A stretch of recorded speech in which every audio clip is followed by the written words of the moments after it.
Hi, this is Janos. It's the channel Real World Audio, and today I'm going to talk about music. It's a CD recommendation, and I'm going to share with you two of my CDs.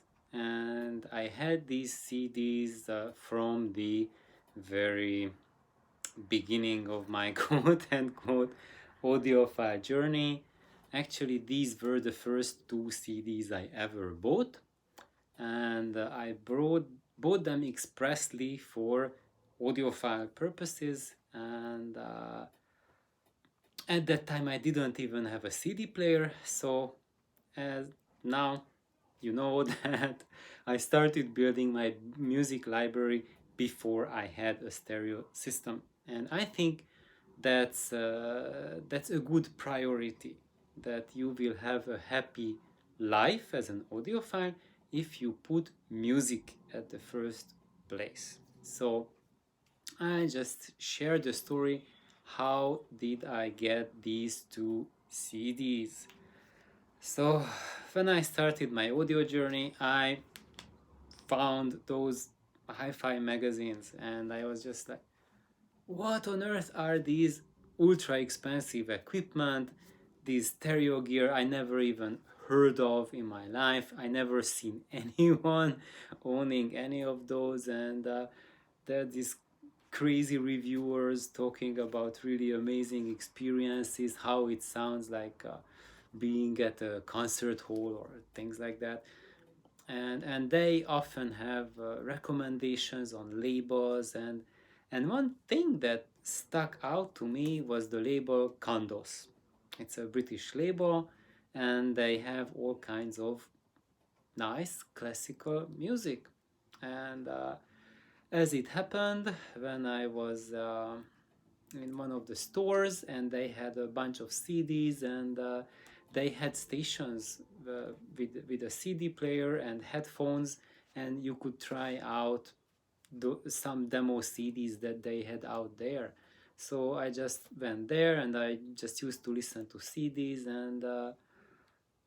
and I found two that sounded just way better than the rest, even with in the store with that really cheapskate CD test station thingy they had.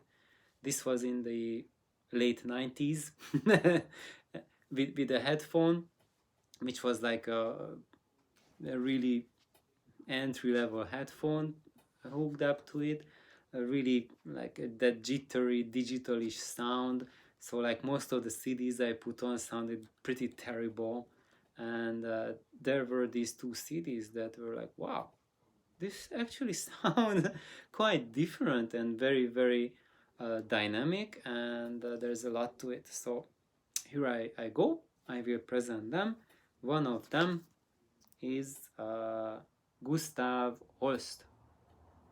As you can see, that's the CD, and this is the original CD, but that's how I keep my CDs. I don't keep them in their original thick plastic covers. I just migrated them into thin sleeves like that, and I put them in a box, and I keep them downstairs under my seat. So when I make the videos downstairs, I am practically sitting over the half of my CD collection. uh, so basically, this is Gustav Holst, and London Symphony Orchestra is playing, and Richard Hickox is the conductor, and he's beautifully conducting it.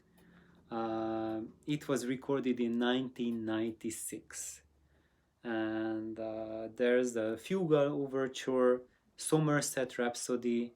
Uh, I mean, this is like really Egdon Heath, Hammersmith, Capriccio. So various short pieces from Gustav Holst, and it's really beautiful. So at the time I heard it, this was the first time I heard Gustav Holst, and it was quite a pleasant experience to hear a new composer in a good recording. I just, that experience really stuck to me when I went to the audio dealer that I found at my university town where I went to university. There was someone who belonged to this crazy audiophile cult and selling gear, and even his cheapest interconnect cable cost so much that I couldn't buy it, even just a single cable.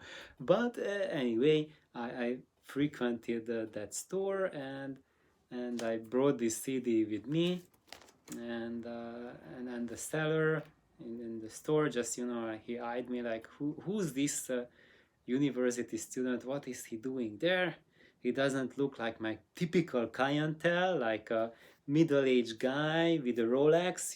He's not like that. He looks like like a university student who has difficulties buying his train ticket. Yeah, that was me, and he was right.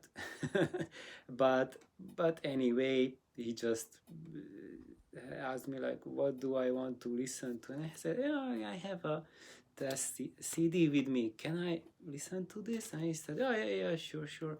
And he was dealing some business with another client and selling some really expensive amplifier to him, and they were just finalizing the details. I heard like, oh my god, that amp costs like a car. What is this guy doing? I mean, the other guy who is buying the amp, is he out of his mind? Why isn't he buying a car on that money? So anyway, I started just sitting there listening to the music, and the seller, he just told the client, wait a second. And he came in and listened to it and said, what is this recording? This sounds really good. I have to have a look at it. And he was looking at the cover, and then he looked at me at a different angle, like, hey, this guy knows his stuff. So that was a big surprise for the store owner, and for me it was a very pleasant experience as well, because I got to hear this music at a quality that I really wanted to hear it, and that was what I was expecting. And guess what? It was an entry-level audiophile system, and it had the Bauer Wilkins 302 speakers, which is the entry level from them, and it had entry level 1-hole cabling, and it had the NAD, the 3100 series entry level NAD solid state amplifier, and it had an entry level Rotal CD player. So really bottom line system, but it sounded beautiful. It had like 3D imaging, and I could enjoy the presentation of an orchestra. It was quite dynamic as well. And when I think about it, it didn't go like super low. It didn't go like the super highs. There was not top air and everything, but it was a very well balanced, beautiful sound, and I could fully enjoy the Somerset Rhapsody on that system. And since then, I have kept this CD, and it has been on my journey with me throughout my audio life, and it's actually nowadays that I have the voice of Lancelot speakers, which are like immensely dynamic, that I can truly appreciate the level of dynamics that's on this recording. So they have like the faintest of sound. Sometimes they are playing like super duper quietly, just a whisper, and then it just climbs up to a huge avalanche, and you get the whole dynamic range from the micro level to the very high level. So if you are looking for a test CD to test the dynamic capability of a system, this is perfect for that. Also, it has huge kettle drums, that timpani, like bam, like if you are a drum lover and you want to hear a really big drum, and you are wondering whether your system can reproduce a timpani or not, try this. And if you are not hearing the timpani, then you have a way to go there. And if you hear it and it sounds like you are in the real orchestra sitting there, then you know that, okay, I have the drums, at least the big ones, under control. Um, and also about the music itself, Gustav Holst, he is a modern composer, modern British composer. And uh, about myself, I grew up with classical music. So from as early as I can remember, I've been listening to classical music, not just passively, like my parents put on music and I listen to it, but me myself put on the records, like put on Handel, put on Bach, put on Mussorgsky, and I enjoyed that as a kid and did that as an active activity. So I can say that I really grew up loving classical music, and I can say that modern classical music does not register to me as truly serious music. It's more like people expressing their emotions, but they in general lack that cohesion, that core that Baroque music has, that Beethoven has, that balance that Mozart has, that Vivaldi has. So all of these truly classic composers, they have something in them that the composers who came afterwards, they gradually lost it or just retained it as a short piece in their works. Maybe there's like a minute of this core in the modern composer's works, and the rest is just they are just running about exploring how can we get louder, how can we feed a bigger orchestra, or how can I use like a smaller orchestra that but project a big sound. So most of it is just expressions like that, or like how can I engage my audience better? Because that was, for example, in the more, well, it's not more modern, but in the French king's court, like at the time of Jean-Philippe Rameau, that was a big problem. That the nobility who were listening to classical music, they just fell asleep, and the composers got really pissed that they are not listening to their works. They just show up for the performance because le roi, the king, says that okay, let's attend to music, and if you are not coming to the king's concerts, then that's a faux pas, right? It's kind of like you will become a persona non grata if you don't attend the classical concerts. So everyone wanted to suck up to the king, so they came and attended the concerts. But of course, you know, during daytime they were and nighttime, you know, what do Frenchmen do when they are in the high nobility in the 18th century? Well, they party all night, right? And during the time when it's like early afternoon, maybe late afternoon, when there's the orchestra playing Jean-Philippe Rameau's works, and they just fall asleep. So what they started to do is they started to do these loud overtures that that the music starts softly, and then you know, those patrons, they start falling asleep, and then bam in the oh, poor cats. I woke them up. That just happened here. Machi, come back, come back. So the cats are with me and they're just like falling asleep, and then well, I did this, they jumped up. So anyway, Machi, come here. Kintaro. So I think they will quiet down in time. Anyway, so then they put on these really loud pieces, and when the orchestra starts blaring after a minute or so, or maybe right at the beginning of the work, to prevent the patrons from falling asleep at the, you know, just like you keep them engaged. So even though they are drunk or hangover, but if it starts like really loud, then like, wow, where am I, what's going on? And they stay up for the concert, so that they will be awake at the end to clap. And if everyone is clapping, the king is happy, and musicians get paid. And on the other hand, if they are playing the classical works, and everyone is snoozing off, like they're playing Bach or something, they fall asleep at the end, the king is not happy. No one's clapping at the end. Like, what's going on, guys? You're playing rubbish pieces. So that's how music started to become perverted. And the structure of classical pieces started to fall apart. So there was like because the structure was that there's when you sit down and you start listening first to attune to the music. So there's the introduction that just synchronizes your brain to what you are going to hear about.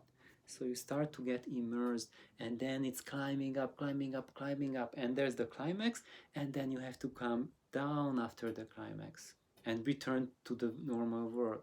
And all the great musicians like Bach, Mozart, even Mozart, but like Handel, Vivaldi, they knew about this. Beethoven knew about this too, even though he was a bit later, but he still kept mostly to this. And but afterwards, that it's music started becoming more of a social thing and not about how to reach harmony, how to connect with yourself, with your mind, with your heart, with spirituality, with divinity, but instead how to get like a better social life. And then of course it started to transition into a social phenomena, and that's the development of Western classical music, basically from the 19th century on to today. This is the trend that it's going, that music departs from balance, from inner balance, and it becomes an external thing. So from internal, it changes over to external. And that's why when you grow up with classical music, you get to connect to it and grabs the core when something has that charge in it, that the music is able to recharge you and bring you to that point of balance from where everything starts. And that's like Bach is the core of that expression.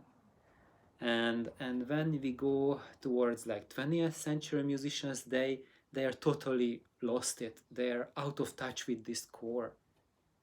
And also mankind, as we go through the crazy cataclysms of the 20th century, those crazy wars we had, those unimaginable atrocities, people have difficulty, higher and higher difficulty to connect with that core, and they just want to express and listen to all sorts of those turmoil that's going on in the world. And when you listen to 20th century composers' works, it's mostly about all that really bad stuff that was going on in the 20th century. They put that into music so that when someone from the 30th century listens to it, they will get a snapshot and feel what was it in the 20th century, what sort of hell people went through.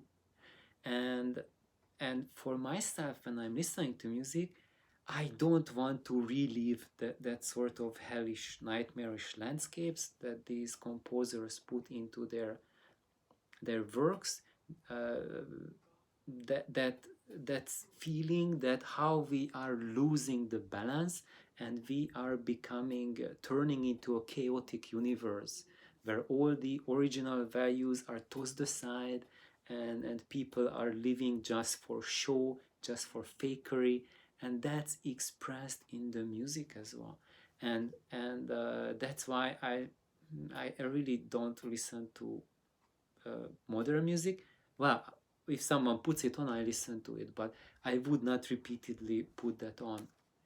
I listen to them like once occasion, maybe once every, and I listen to the piece, but then I'm not listening to it like every week or something like that. However, Gustav Holst is very different because he was painting the past, uh, uh, and not, he was going back into the past, like finding the connection of the beauty that they had, and he was bringing it into his age, and not putting the chaos of his age into music, but he was reviving the good stuff. And that's why, even though he's a modern composer, he goes totally against the grain, and that's why I love it. Another CD that I want to talk about will be in the next video, because I see it's already 20 minutes plus. So thank you for joining me for this long and massive storytelling session, and I really hope that you are going to get a chance to listen to it. And it's a fabulous interpretation. There's lots of people who are playing Holst, interpreting it. One of my, perhaps my most favorite conductors who conduct Holst is his daughter, Imogen Holst. So if you find Holst recordings with his daughter Imogen Holst conducting, listen to that, check that out. And apart from her daughter, this is something that I can recommend to everyone, because it's also very, very beautifully conducted, and gets to the spirit of the music. So thank you for tuning in. Please like my videos. It will help the other people to find my channel more easily. If it has more likes, then YouTube will show it with higher frequency, on the screen, that there's this little video and you can click on it if you want to. So thank you, have an awesome day, bye bye.